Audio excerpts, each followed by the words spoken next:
Ladakh adventure sports ने करगिल के सफीर, photographer, tourism market expert Anil K Rajput के अचानक इंतकाल होने पर एक ताजियती इजलास तलब किया।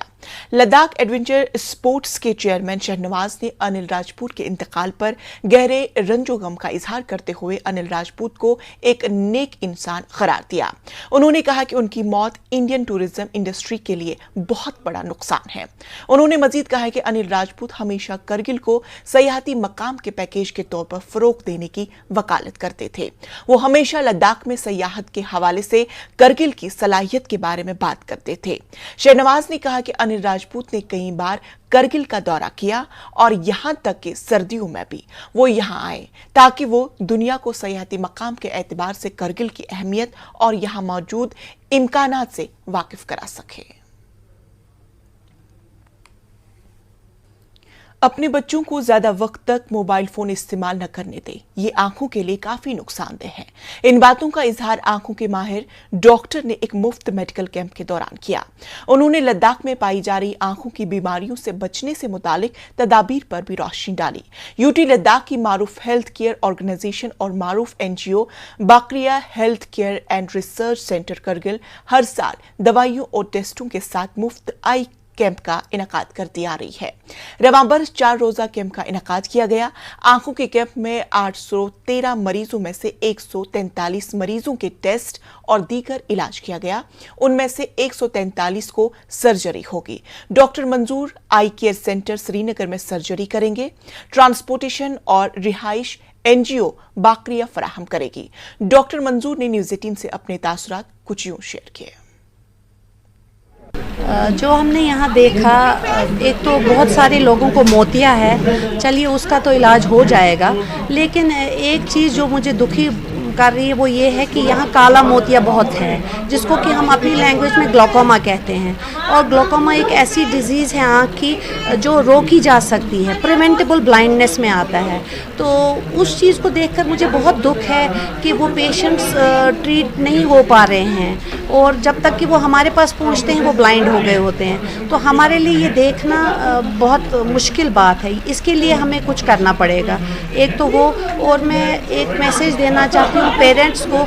यहाँ मैंने देखा है जो बच्चे आते हैं तो उनको कंप्यूटर विजन सिंड्रोम है या एल्डर्स, तो बच्चों को खुसूसन आप ये अपना लैपटॉप या मोबाइल टाइम ज़रा कम कर दें, उनके हाथों में नहीं दे दें और उनको भी ऐनक चश्मा लगाने की फिर ज़रूरत पड़ रही है। देखिए ये फार फ्लंग एरिया है, यहाँ पर बेचारे पेशेंट्स ऐसे हैं जिनके सोर्सेज नहीं हैं कि वो कारगिल से कहीं बाहर आ जाए, ठीक है। इसलिए हम पिछले 3-4 सालों से कंटिन्यू यहाँ पर कैंप कर रहे हैं, सर्जरीज कर रहे हैं, ठीक है, ताकि इन गरीब लोगों को हमारी तरफ से कोई मदद हो जाए, ठीक है, क्योंकि ये बेचारे अफोर्ड नहीं कर सकते हैं कि ये श्रीनगर आए या कहीं और आए। और ये काफ़ी बुज़ुर्ग पेशेंट्स भी हैं, ठीक है, ये ट्रैवल नहीं कर सकते हैं, इसलिए हमको ये आना पड़ता है। मैं अभी डॉक्टर साहब से भी वही बात कर रहा था, क्योंकि आपका जो हाइट है यहाँ, ऑल्टीट्यूड है, और यहाँ का जो हवा है वो बिल्कुल है खुश्क है, तो अल्ट्रावायलेट रेज जो धूप में होती हैं वो बहुत स्ट्रांग है यहाँ, और वो अल्ट्रावायलेट रेज हर इंसान के स्किन के लिए बुरा है, आँखों के लिए बुरा है। तो इसीलिए उस अल्ट्रावायलेट रेज जो भी बाहर जाते हैं लोग, यहाँ अपना काम शाम होता है दिन भर करने से, उनसे उनकी आँखों पे बहुत सारी बीमारियां हैं जो हमने इस बार देखी हैं। तो मेरी गुजारिश होगी सारे लोग से, जो भी यहाँ चाहे छोटे हैं बुज़ुर्ग हैं, एक यूवी प्रोटेक्टिव, अल्ट्रावायलेट प्रोटेक्टिव जो गॉगल है वो हमेशा जब भी वो बाहर जाना चाहते हैं वो अपनी आँखों में लगा कर रखें। उससे मैं एश्योर करता हूँ अगर ये सब होता है, कम से कम 25 से 30% वो लोग जिनको हमारी ज़रूरत है वो या आँखों में तकलीफ़ होती है वो नहीं होगी। आई कैम्प की सीरीज़ में ये हमारा चौथा आई कैम्प है।